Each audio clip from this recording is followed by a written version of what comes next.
नमस्कार साथियों, मैं मृत्युंजय परिया। अभी 5:15 बज चुके हैं और अंदर गोपेश्वर रामलीला का रिहर्सल चल रहा है 5 अक्टूबर से और 15 अक्टूबर तक।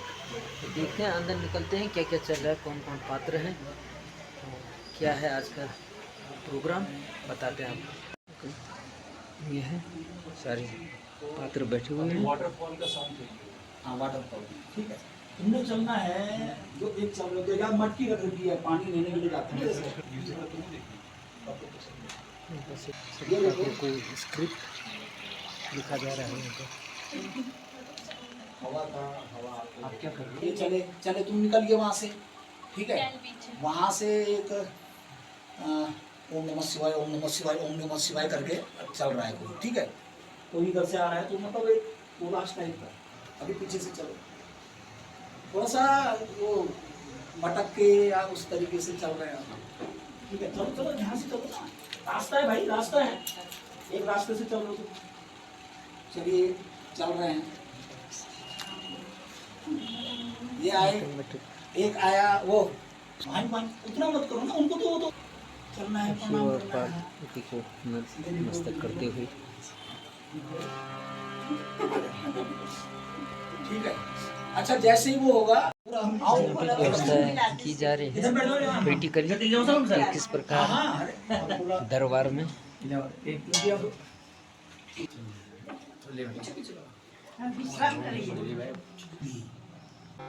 राजमाता केकसी, आपके पुत्र रावण आपके दर्शनार्थ तो आए। इस समय असमय उन्हें तुरंत अंदर लाया जाए। जी राजमाता। माता श्री प्रणाम। चिरंजीव हो। माता श्री, मैं बहुत व्यथित हूँ माता श्री। माता श्री, क्या तुम्हारे पुत्र रावण पर इतना सामर्थ्य नहीं था? क्या तुम्हारा पुत्र रावण इतना पराक्रमी नहीं था? फिर क्यों पिताश्री ने कुबेर को लंकापति बना दिया? मेरा रक्त खौल रहा है माता श्री, मेरी भुजाएं फड़क रही है। पिताश्री ने हमारे साथ हमेशा अन्याय किया है। अरे इसमें मेरा क्या कसूर? अगर तुम असुर हो तो इसमें मेरा क्या दोष है माता श्री? तुमने पिताश्री से विवाह इसीलिए किया था ना कि तुम मुझे ज्ञानी प्रतापी बनाना चाहती थी। चारों वेदों का ज्ञान है मुझे, और इस संसार में सबसे बलशाली पराक्रमी पुत्र तुम्हारा है। फिर भी मेरे साथ ये अन्याय कैसे हुआ माता श्री, कैसे हुआ? तुम्हें पिताश्री से कहना होगा और मुझे लंकापति बनाना होगा, और अगर मैं लंकापति नहीं बना तो मैं कुबेर का नामो निशान मिटा दूंगा। देवताओं ने हमारे साथ छल किया है, छल। ये सब देवताओं की चाल है माता श्री। अगर तुमने पिताश्री को नहीं मनाया तो आज रावण न जाने क्या कर लेगा। मैं पर्दे मचा दूंगा, पर्दे। मैं तुम्हारे पिताश्री से बात करूंगी। हाँ, व्यथित न हो पुत्र, मैं तुम्हारे पिताश्री से बात करूंगा। व्यथित न हो पुत्र, मैं तुम्हारे पिता से बात करती हूँ, वे अवश्य ही तुम्हारा कहना मानेंगे। इसके बाद नरेटर आया। नरेटर ने ये बोला, और बहुत ही सुंदर अभिनय उसके बाद वशिष्ठ जी द्वारा रानी केकसी विसर्वा के पास गई और उन्होंने उनसे वो किया। अब विसर्वा ऋषि डर गए कि रावण का प्रकोप सब जानते थे, और उसके बाद उन्होंने उसको समझाया, कुबेर को समझाया, और कुबेर को लंका छोड़नी पड़ी। और उसके बाद की कथा अब हम तुम्हें सुनाते हैं। यहाँ पर रावण दरबार लगा हुआ है और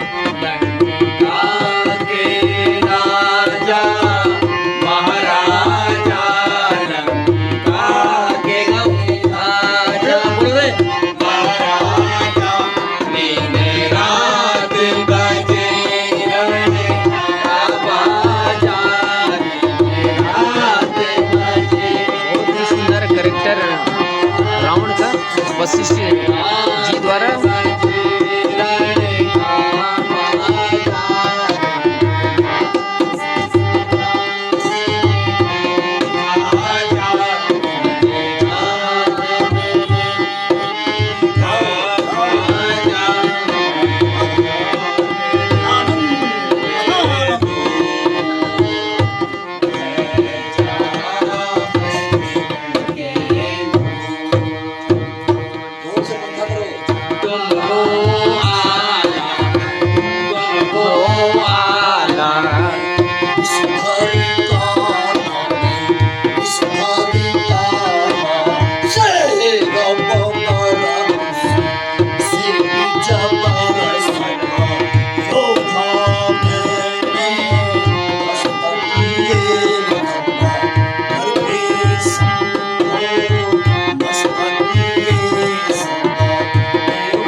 के निवासियों,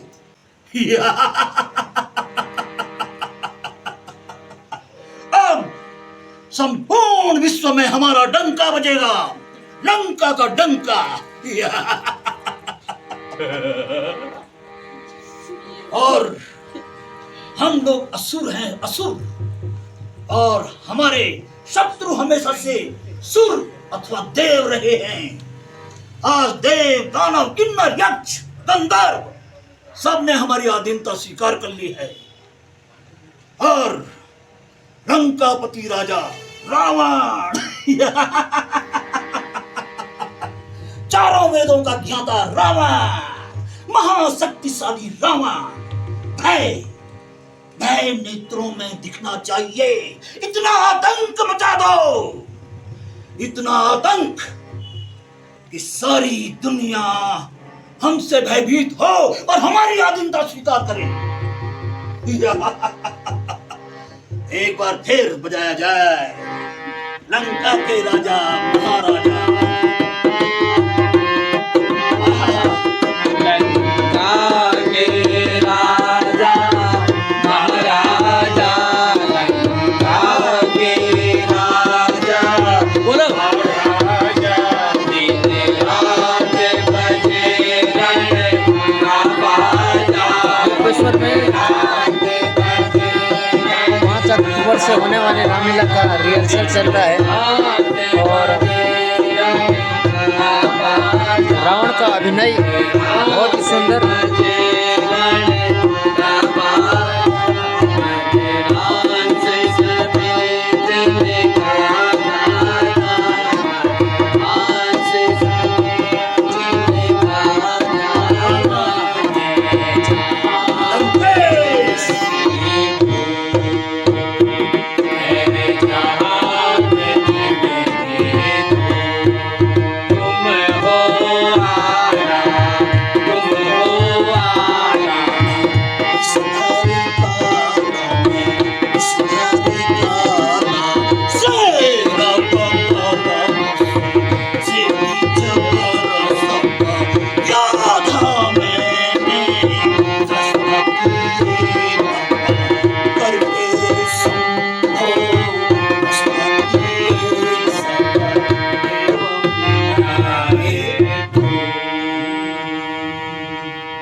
हे द्वारपाल, आज तुम्हारी लंका को दुल्हन की तरह सजाया है, इसका क्या कारण?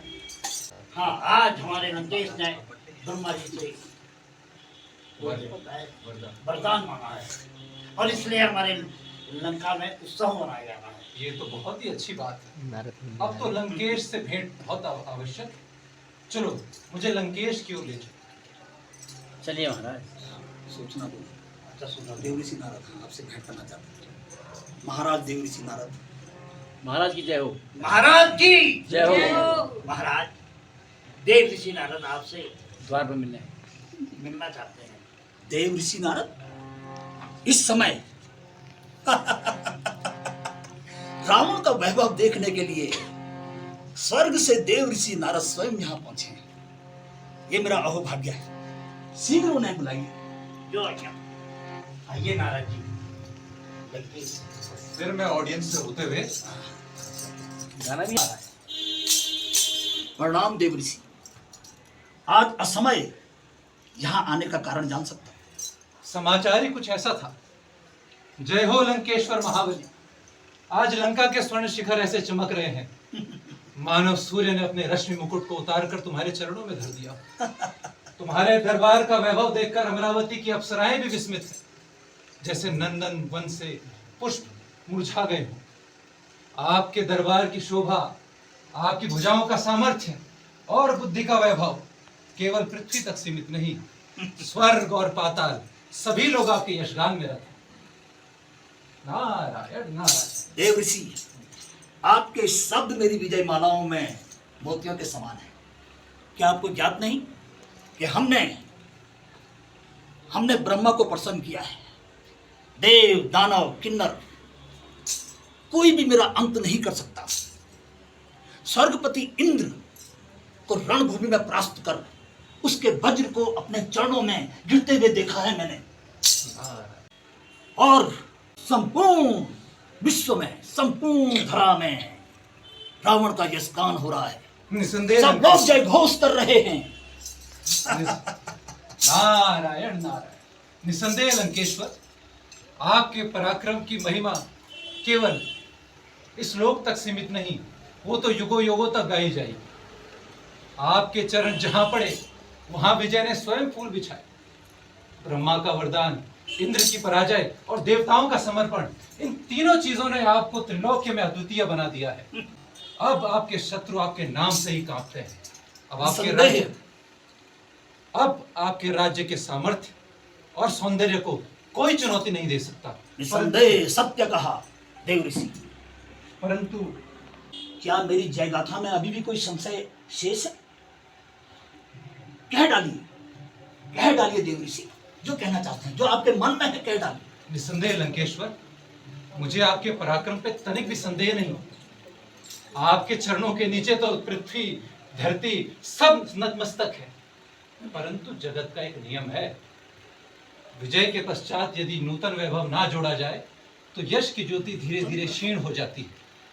आपके रत्न जड़ित महल, स्वर्ण महल और समुद्र परिक्रामित लंका अद्वितीय है, परंतु कहना क्या चाहते हैं? स्पष्ट कहो देव ऋषि, मेरा मन आतुर हो रहा है।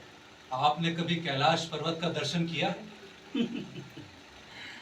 कैलाश पर्वत, जहां मेरे आराध्य देव शिव शंकर शंभो निवास करते हैं, उसे अपने ध्यान में लाकर ही मन प्रफुल्लित हो जाता है। अति मैं कैलाश को नहीं जानूंगा? कैसी बातें कर रहे हैं आप? कैलाश वही स्थान है जहां हिम मुकुट लिए शिव स्वयं पधारते हैं, निसंदेह। विराजते हैं, और जहां मंदाकिनी का जल देवताओं के संगीत के साथ बहता है, जहां की हिम गुफाओं में चंद्रमा की चांदनी में दिव्य दीपक समान जगमगाती है। अगर वो कैलाश, शिव का मुकुट और प्रकृति का वैभव लंका के हृदय में सुशोभित हो जाए तो आपकी नगरी त्रिलोक्य में रत्न समान हो जाएगी और उसके समक्ष अमरावती भी तुच्छ हो जाएगी। ये आपका सुझाव तो मेरे मन को प्रफुल्लित कर रहा है। मुझे अत्यंत हर्ष की अनुभूति हो रही है, परंतु ये संभव कैसे है? किंतु परंतु ये वीर पुरुषों की शब्दावली में नहीं होते। और तुम तो रावण का नाम अजय और अपराजयता का पर्याय है। आप यहाँ रत्न जड़ित महलों में निवास करते हैं, स्वर्ण मंडित सिंहासनों पर बैठते हैं, आपके चरणों को स्पर्श करती है यहाँ की मंद मंद हवाएं, और आपके आराध्य महादेव बर्फीली गुफाओं में तीव्र शीत में नग्नपाद और व्याघ्र चरण में विराजते हैं। ये कहाँ तक उचित है कि भक्त वैभव में डूबा रहे और भगवान शीत के कठोर आलिंगन में? कल्पना कीजिए लंकेश्वर, शिव का मुकुट, मंदाकिनी का स्वर्ण तरंगित जल, शिव का दिव्य आसन सब लंका में हो तो आपकी नगरी को कोई भी पछाड़ नहीं सकता। और यहाँ अगर शिव यहाँ पर आ गए तो यहाँ पर शिव को के पैरों पे कठोर ठंड नहीं, सौगंधिक पुष्पों का स्पर्श होगा। आपने उचित सुझाव दिया, आपका कोटि सौ धन्यवाद। मेरे आराध्य देव हिमालय में शीत लहर की चुभन को सहते हुए मेरे आराध्य देव हिमालय में नहीं रहेंगे। मेरे आराध्य देव लंका में रहेंगे और मैं रावण लंका में हिमालय को उठा के लेके आऊंगा और यहाँ स्थापित करूंगा जहां मेरे देवादिदेव महादेव निवास करेंगे। देवेंद्र मौसम कौन है योद्धा जग में,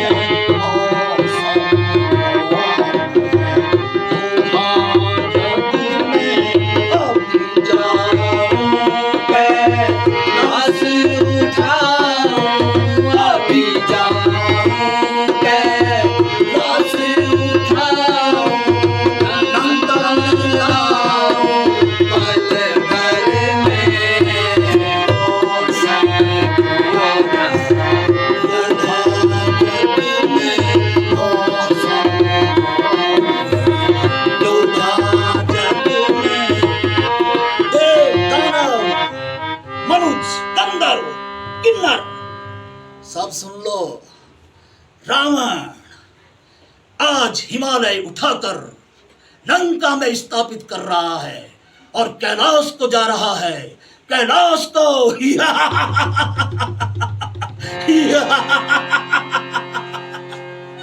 लंकेश की, लंकेश की, लंकेश की।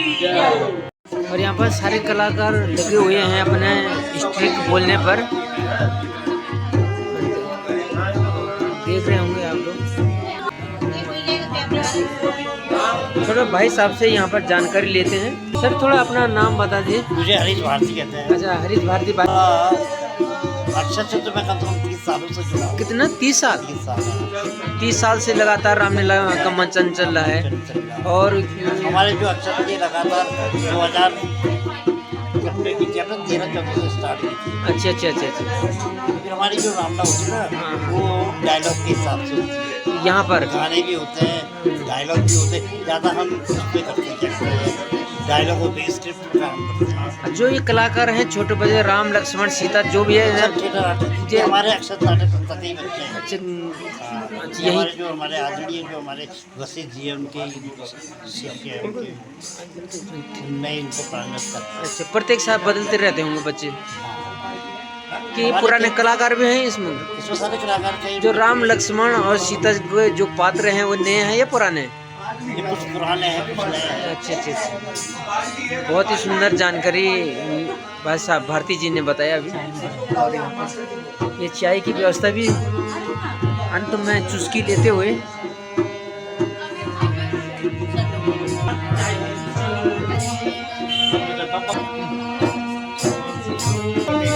मिलते हैं अगले वीडियो के साथ। कल मिलेंगे फिर नए वीडियो के साथ। और आपको कैसी लगी ये वीडियो अवश्य कमेंट में लिखें, लाइक करें, कमेंट करें, सब्सक्राइब करें। धन्यवाद। यहाँ पर दशरथ महाराज जी लेटे हुए हैं अपने सेब पर। और आपका स्टिक हो गया होगा ना? महाराज जी, दशरथ महाराज जी लेटे हुए हैं, अभी से लेट गए। हरे राम। ऐसे नींद आई हो ना उसको ऐसे। हरे राम।